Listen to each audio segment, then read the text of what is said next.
¿Está mejor así? Sí, licenciado. Por el momento sí, licenciado. Sí, muy bien.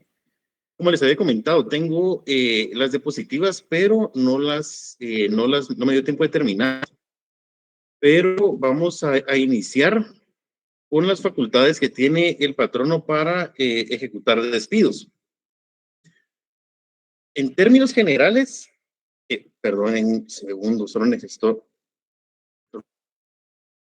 Lick, una pregunta, ¿usted no nos podría apoyar poniéndonos sobre para llenar la asistencia, el tema completo? Es que sí está algo largo, entonces para solo copiarlo y de una vez mandarlo a la hora que ya esté la asistencia, por favor, Lick.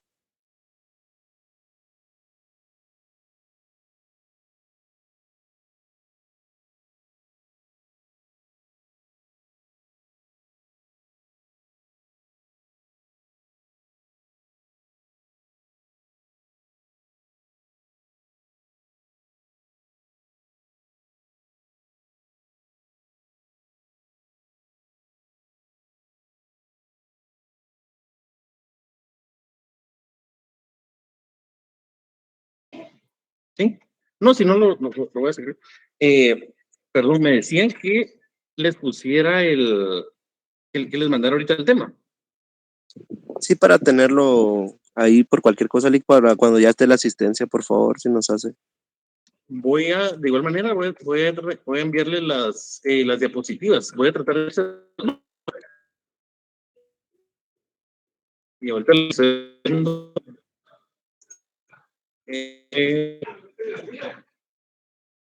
Esto mandé aquí ahorita. Bien. Es necesario que Perdón, nosotros. no se le escuchó nuevamente. ¿Se escucha? Se le distorsiona la voz, Lick. Voy a quitarme otra red.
Traté de conectarme a otra red, pero no pude.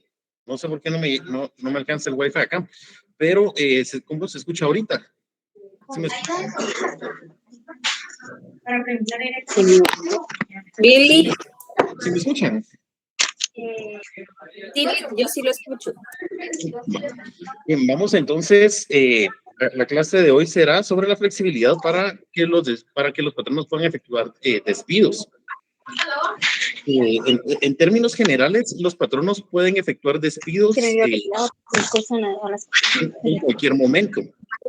Y la ley no regula específicamente que el patrono tenga que cumplir con algún requisito previo para ejecutar despidos. Y es que hay despidos directos, y era lo que les comentaba, que podrían ir haciendo un tipo de esquema, porque dentro de los despidos directos hay despidos justificados y despidos injustificados. Entonces, el despido directo es en el que se le hace saber directamente al trabajador que se le va a poner fin al contrato de trabajo por una causa o imputable al trabajador o sin causa justificada. Y el despido indirecto es en el que se modifican las condiciones originales del despido del contrato de trabajo o se modifican garantías mínimas. Estas se disminuyen y el trabajador tácitamente se considera despedido si exista una notificación expresa por parte del patrón. Eso es directo. Pues ser injustificado del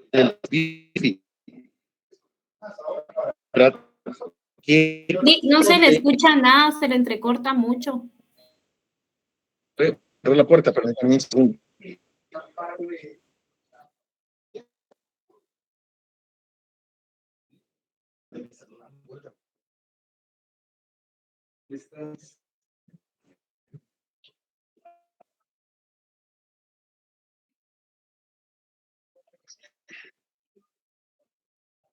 ¿Me escucha mejor?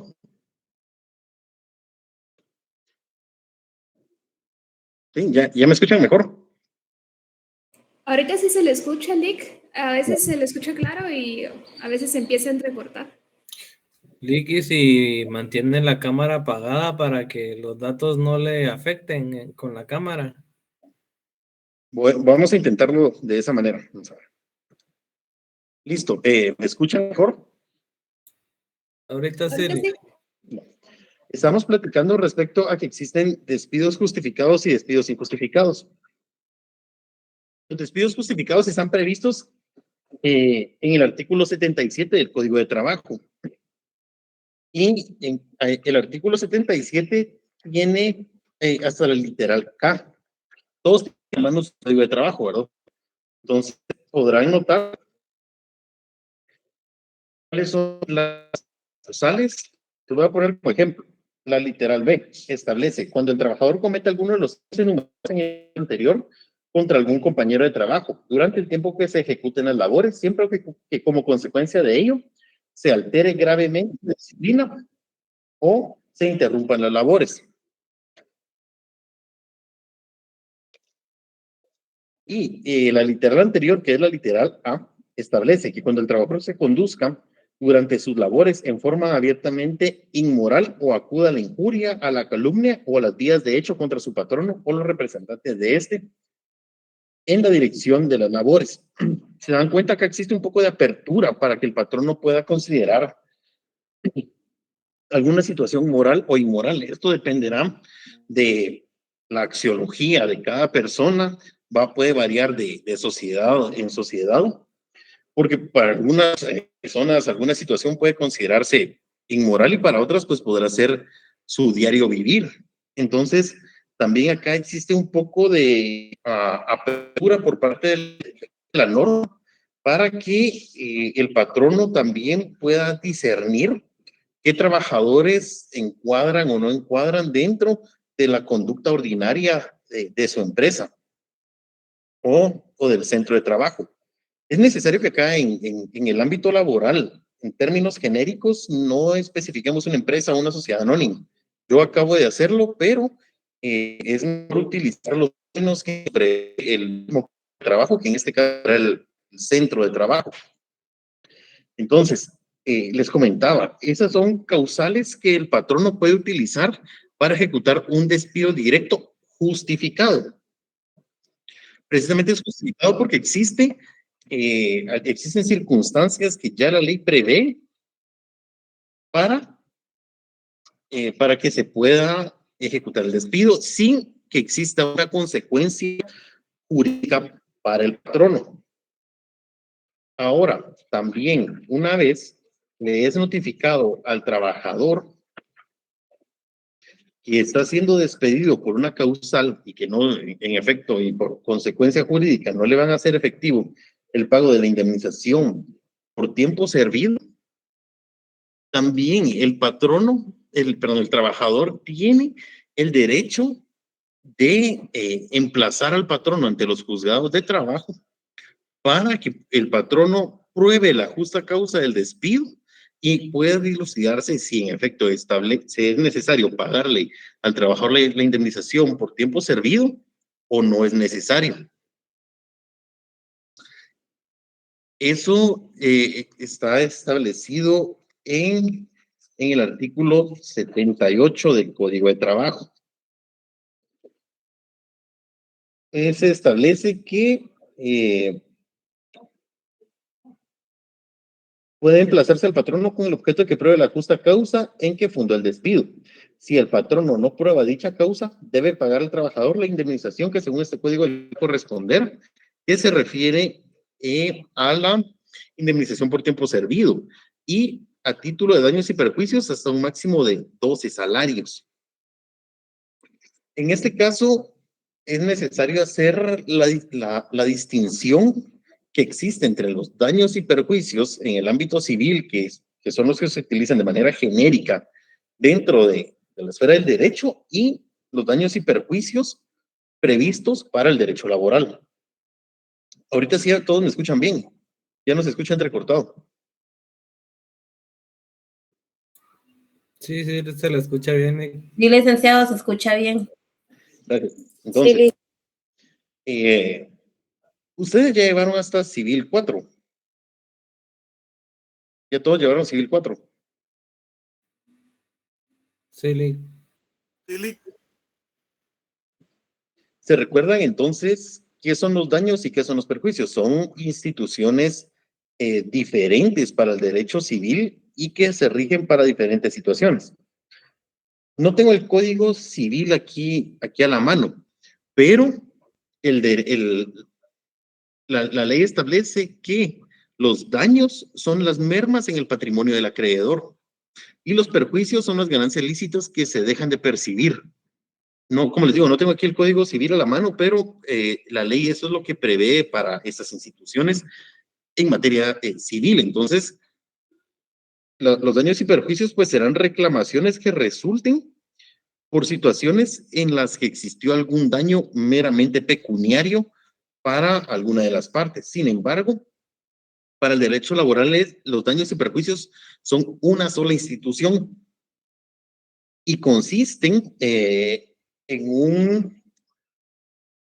ya tienen un valor específico. En el derecho civil no se establece cuánto debe pagarse en cuanto de perjuicio, sino debe pagarse circular en el procedimiento. Sin embargo, para el derecho laboral está tasado el monto que se debe cobrar o que el juez puede sentenciarlos al pago. Sí, Diego. Sí, se le está entrecortando, perdón.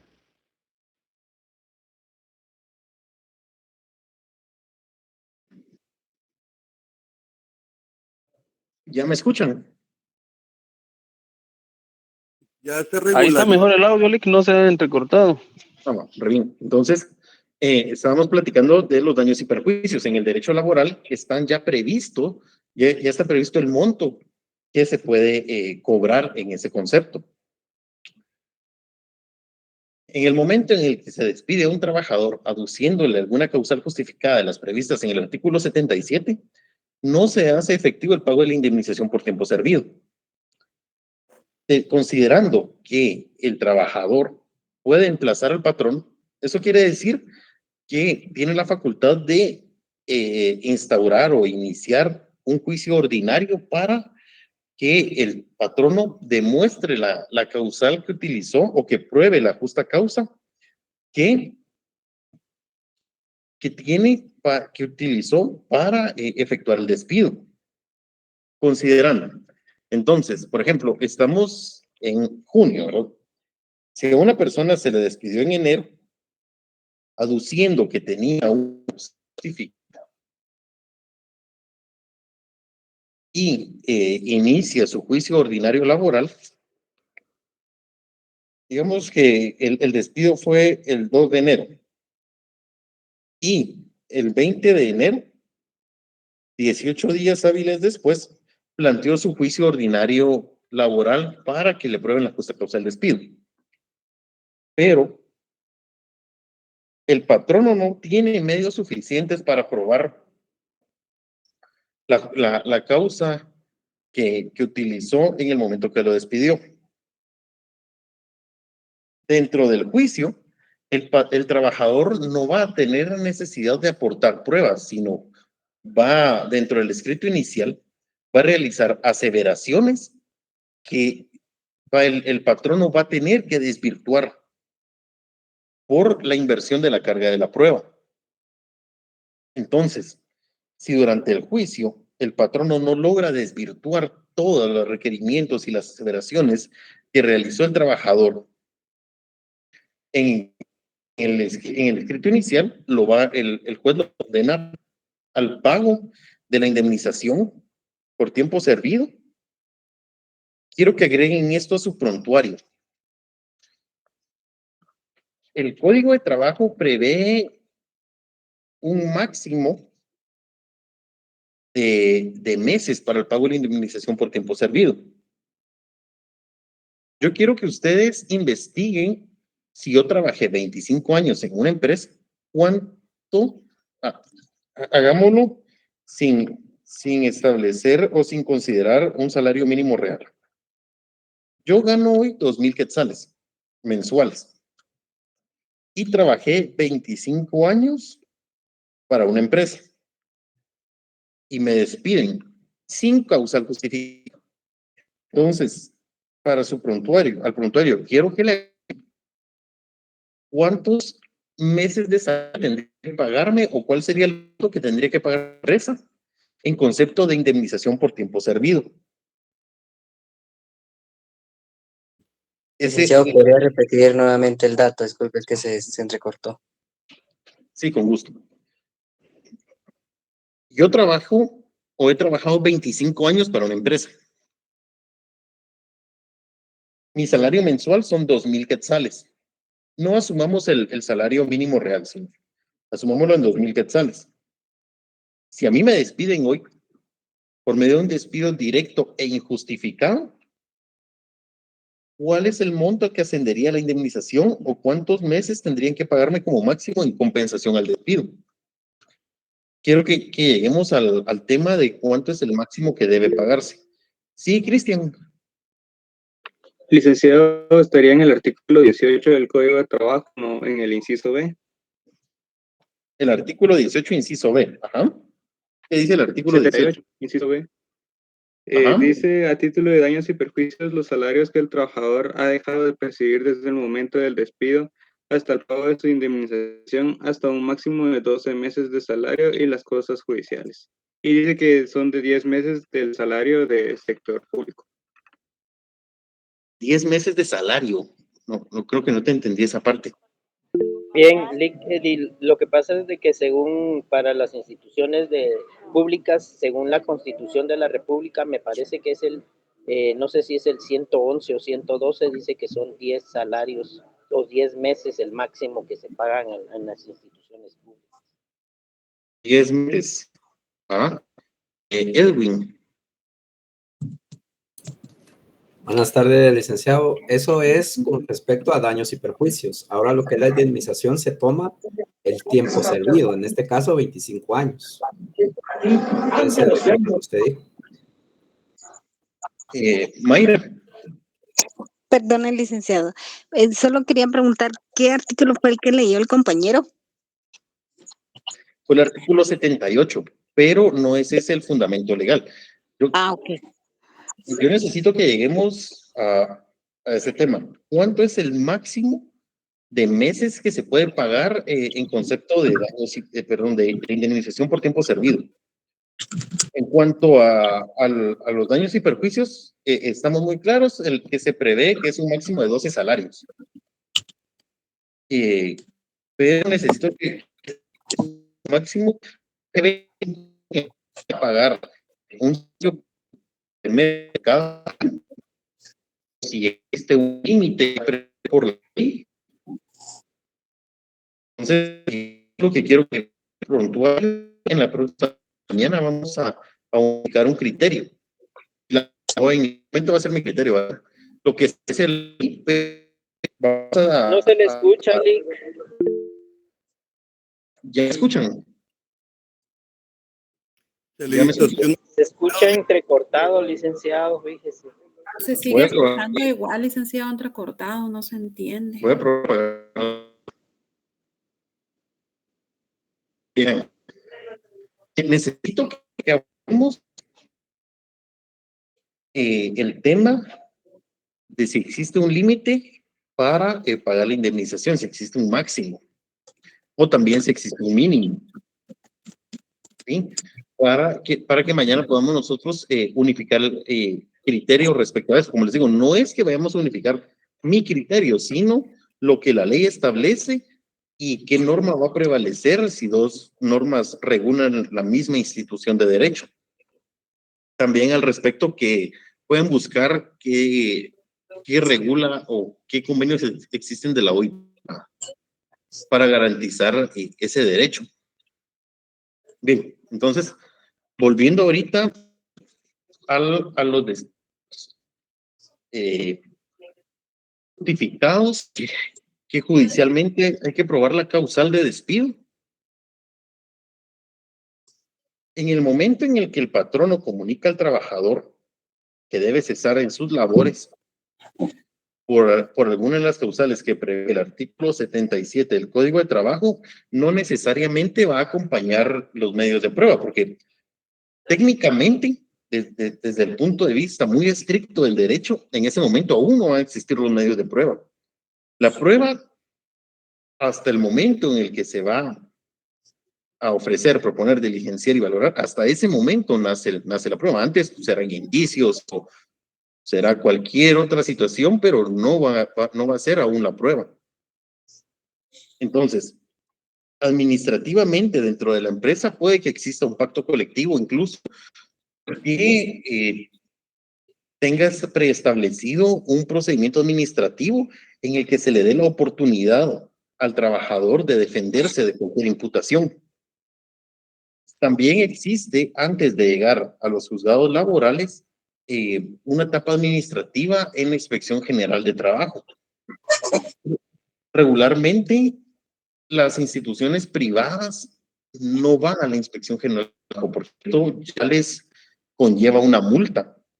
Entonces, ahí empieza ya un desgaste económico innecesario. La mayoría de instituciones privadas que despiden con causal justificada tienen toda la documentación que acredita la documentación o los demás medios o los demás indicios necesarios con los que van ellos a poder acreditar la causal judicialmente. Entonces, si el trabajador agota la iniciativa de la Inspección General de Trabajo para que en esa instancia se pruebe su causal de despido, y en ese momento no se hace y acude a la vía judicial, puede el juez condenar al patrón al pago de la indemnización por tiempo perdido si es que los medios de prueba no son idóneos o si los no siguen alguna de las causales previstas. pero aparejado a la indemnización también va a condenar al patrono a los daños y perjuicios que nos comentaba el compañero. Y en efecto está en la literal B del artículo 78. Y es que se condena hasta un máximo de 12 meses de salario y además las cosas judiciales, pero esa es una liquidación aparte de la que se presenta. Si el trabajador ganaba, les decía que si lo despiden el 2 de enero, plantea su juicio el 20 de enero y obtiene su sentencia, seamos positivos, obtiene su sentencia en 3 meses. Creo que es un plazo muy corto, pero digamos que son 6 meses. Y el patrono no logró probar la justa causa de despido, va a ser el patrono condenado a pagar 3 meses. Y, claro, la norma prevé que el juez tenga apertura para poder sancionar al patrono de uno a 2 meses. Sin embargo, existe una tendencia en la práctica que, por ejemplo, si el patrono se tardó 4 meses en pagar los salarios, la indemnización por tiempo servido, se le va a condenar a 4 salarios. Y si se tardó 5 a 5 y así sucesivamente hasta, si se tardó más del año, pues no podrán condenarlo a 12 salarios. Sin embargo, como les digo, no es que esa sea una norma prevista en el Código de Trabajo, pero una tendencia que la mayoría de jueces también toman al momento de condenar al patrono. ¿Sí, René? Muy buenas tardes, licenciado. Disculpe, por ejemplo, cuando es una reinstalación y digamos que el patrón no está de acuerdo en la reinstalación y se tardan, pudiera darse más de los 2 meses, ahí sí es cuando se hablan de los sueldos caídos. Digamos que, por ejemplo, se tardaron en reinstalarlo o terminó el caso en dos años, digamos 24 meses, entonces el patrón tendría que pagarle los sueldos caídos de 24 meses. ¿Será así, licenciado? Lo que pasa es que es muy diferente a injustificado. Claro, la reinstalación puede venir de un despido injustificado, pero conlleva una sanción diferente, porque este criterio es muy personal, pero la reinstalación no tiene como consecuencia intrínseca el pago de los salarios dejados de percibir, porque si se dan cuenta en el Código de Trabajo, lo regula de manera independiente cada vez que se cita la reinstalación. Lo nomina como salarios caídos, salarios dejados de percibir, salarios no devengados, según la institución o según el motivo de la reinstalación, nomina diferente a los salarios que no se perciben durante el tiempo que el trabajador estuvo despedido. Sin embargo, esos no tienen límite, tampoco es que esté expresamente en la ley establecido cuánto es el máximo que se puede pagar ni cuánto es el mínimo. Y no es que sea una sanción o una condena extra para el patrono, sino es la consecuencia jurídica del despido ilegal, porque ese sería incluso otro tipo de despido. Acá estamos en los despidos directos que son justificados e injustificados. Otros despidos no son ilegales. Por ejemplo, el despido de una mujer embarazada es despido ilegal, o el despido de un dirigente sindical sin que se haya agotado el procedimiento, porque también a una mujer embarazada el patrón no puede despedirla. Lo que pasa es que el procedimiento es al revés. Primero debe probar judicialmente la justa causa del despido y posteriormente ejecuta con la resolución de juez, ejecuta el despido. Igualmente pasa para los dirigentes sindicales, para el secretario general del sindicato, para cualquier otro secretario, tesorero o cualquier otra persona que forme parte del sindicato. Sí, pero en esos casos también si los trabajadores, si el patrono se opone judicialmente y el proceso para reinstalación dura 5 años, pues tendrá que pagar 60 meses de salarios dejados de percibir. pero es una vía diferente al cobro de la indemnización. De hecho, son instituciones incompatibles. Ya la Corte de Constitucionalidad se ha pronunciado en muchas ocasiones respecto a que solicitar la indemnización, solicitar la reinstalación, habiendo aceptado la indemnización por tiempos servidos, son situaciones incompatibles y que no pueden condenarse el patrono a ambas situaciones. Y es que la consecuencia, eso sí es una consecuencia intrínseca de la reinstalación, es que se tenga la relación de trabajo, se declara que nunca fue interrumpida. Y el pago de los salarios dejados de percibir incluye también el pago del IRTRA retroactivo, incluye el pago del IX, incluye las retenciones de ISR. Por ejemplo, si un trabajador logra ganar su reinstalación 5 años después, el patrono en el momento en el que le haga efectivo el pago de los 5 años de salarios dejados de percibir va a tener que pagar también 60 cuotas al Instituto Guatemalteco de Seguridad Social. Porque la característica es que se mantiene la continuidad de la relación laboral. Y el pago de la indemnización por tiempo servido marca el final de la relación laboral. Por eso también son instituciones incompatibles entre ellas como peticiones dentro de juicios ordinarios laborales, o si se llevan simultáneamente, el trabajador va a tener únicamente derecho a la que se resuelva primero. Si primero resuelve el juez que tiene que pagar la indemnización y posteriormente gana la reinstalación en otro juicio ordinario, ya va a existir el precedente y el patrono va a tener cómo oponerse a esa reinstalación.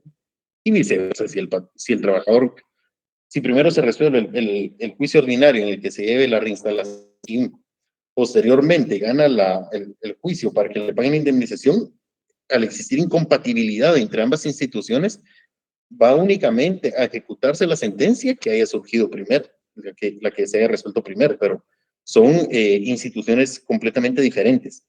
Estos daños y perjuicios están aparejados a la indemnización y tienen un máximo de 12 salarios, pero no porque vaya el patrono a pagar también 12 meses más al IX, o porque ¿sí? Buenas tardes. Realmente creo yo, eso de ese concepto de sueldos caídos o dejados de percibir, no lo contempla el Código de Trabajo. Pudiéramos hacer un símil de eso con lo que estamos hablando ahorita, de los daños y perjuicios, que son hasta máximo 12 meses, que podría condenarse al patrono, pero realmente como sueldos caídos como tal, como que no aparece, y como que se menciona mucho eso en el ámbito del sector público. No sé si en la ley de servicio civil o en pactos mencionarán eso, porque, bueno, en el Código de Trabajo creo que no menciona como tal sueldos caídos o dejados de percibir. Lo único que encontraríamos similar a eso, como lo decía, sería lo de daños y perjuicios hasta 12 salarios máximos. No sé si estoy mal. Sí, Diego. Fíjese que en el artículo 82 y el 85 refiere a la parte de indemnización. Ajá. Pero no encontré el total de salarios que debe de entregar el patrono al trabajador. Y lo que encontré también fue el convenio 19 de 1925, donde habla sobre la indemnización, pero como igualdad de trato en extranjeros y nacionales. Pero lo refiere específicamente por accidentes de trabajo. Permítanme un segundo, es que solo tengo que atender aquí algo urgente.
Perdónenme, es que estoy diligenciando, planteo una exhibición personal.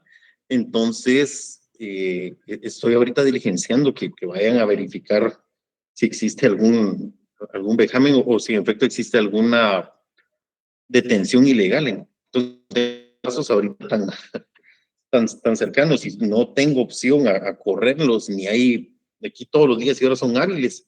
Entonces, perdonen por la interrupción, pero tenía que verificar ese. Entonces, estábamos platicando respecto a los despidos. Me comentaba un compañero que el Código de Trabajo no establece salarios caídos o salarios dejados de percibir. Y es que para un despido directo, indirecto, justificado o injustificado, nunca se prevé ni los salarios dejados de percibir, ni salarios no devengados, ni salarios caídos. Estas instituciones corresponden única y exclusivamente a las reinstalaciones. Y los salarios también en los casos de huelga. Cuando la ley establece que cuando los trabajadores están holgando, porque no están trabajando, y la huelga resulta que las causas de la huelga son imputables al patrono, también se regulan salarios no devengados. Perdón.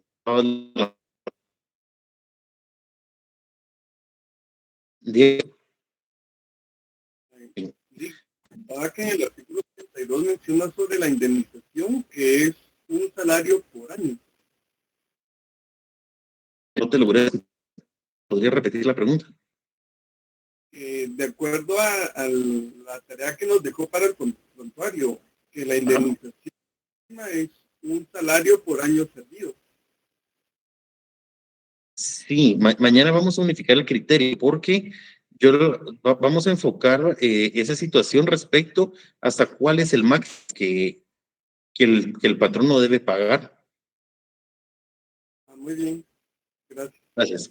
Entonces, con respecto a lo que nos comentaba su compañero, no puede ser una analogía, nos hablaba de hacer un símil en los daños y perjuicios y los salarios de perfil, porque están vistos para instituciones diferentes. Existen bien establecidos cuál monto que al condenar al patrón y aparejado los daños son una condena pareja a la indemnización de tiempo servido y a las costas judiciales. Y esto también para ustedes, abogados. En el momento en el que ustedes, algún cliente, Se escucha entrecortado, licenciado. digo que esto va a ser bueno para ustedes. En el momento en el que ustedes tengan algún cliente que les diga que no le han pagado la indemnización, lo primero que van a hacer ustedes seguramente es pactar sus honorarios. Una vez ustedes hayan revisado la documentación y hayan escuchado a su cliente, van a pactar sus honorarios. Actualmente pueden cobrar hasta el 30%. Ustedes preguntan a los abogados que se dedican al derecho laboral, aproximadamente el 30% de indemnización por tiempo del monto que va al patrón o 30% de los salarios de civil. Entonces, una persona que trabajó 5 años para alguna, saben, tienen 5 salarios. Ganan el juicio. Van a tener 12 salarios más, que es el monto en el que van a condenar al patrón y el monto de los daños y perjuicios. Ya están entonces de 17 salarios. Que puede ser el porcentaje sobre 17 salarios, ya es cuantioso. Además que van a cobrar ustedes, y eso no es un porcentaje que le vayan a dar a trabajar y posteriormente de eso le van a dar a ustedes, sino es única y exclusivamente para ustedes las costas judiciales. ¿Sí? Entonces, punto al que sea condenado el patrón y además las costas. Entonces, ustedes pueden poner escrito en demanda, 1,500 quetzales. Procuración, 2,000 quetzales. Evacuación del juicio ordinario laboral, 3,000 quetzales. Para ustedes puede ser muy beneficioso. Y no digamos si van a algún proceso de reinstalación. Para ustedes como abogados, entre más se tarde el proceso de reinstalación, mejor. Porque van a cobrar el 30% sobre los salarios dejados de percibir. Entonces, entre más pase el tiempo, la peculiaridad es que dentro de los juicios en los que se discute el derecho a la reinstalación y el pago de los salarios dejados de percibir, es que no van a cobrar ustedes ni sin perjuicio, pero mayores, pero son instituciones completamente diferentes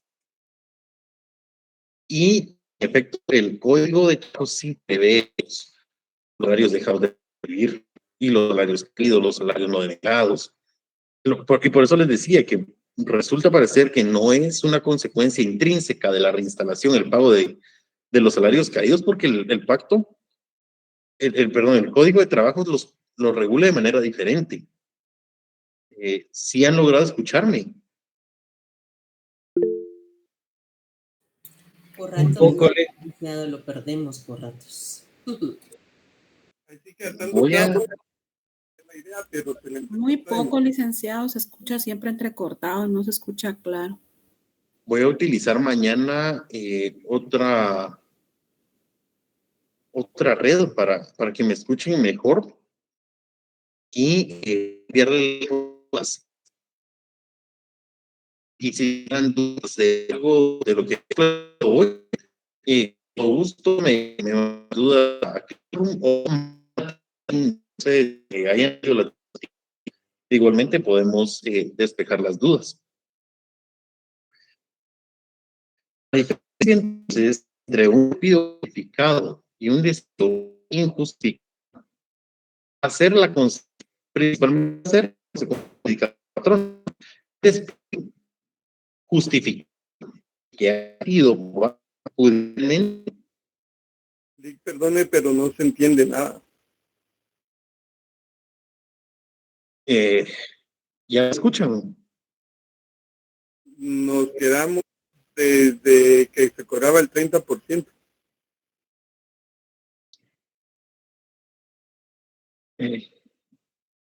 Si no, vean, faltan 10 minutos. Si no, detengamos la clase de hoy. Yo mañana voy a buscar otra red para conectarme porque creo que hoy intenté con el celular y con esta que estoy utilizando, pero no me funcionó en las dos. Vamos a ver si me dicen que se apaga la cámara. ¿Me escucharán mejor así?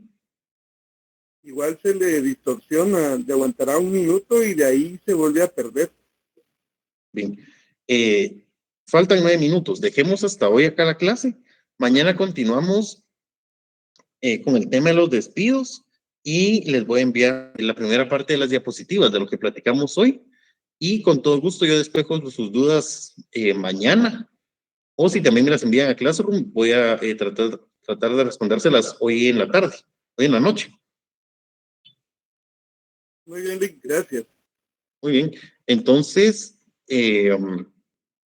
voy a conectar desde otra red para que tengan mejor servicio. Pasar cualquier duda, estoy a la hora y con gusto se la resuelvo. Gracias, Lick. Gracias, Lick. Feliz tarde. Gracias, Lick. Feliz tarde. Buena tarde.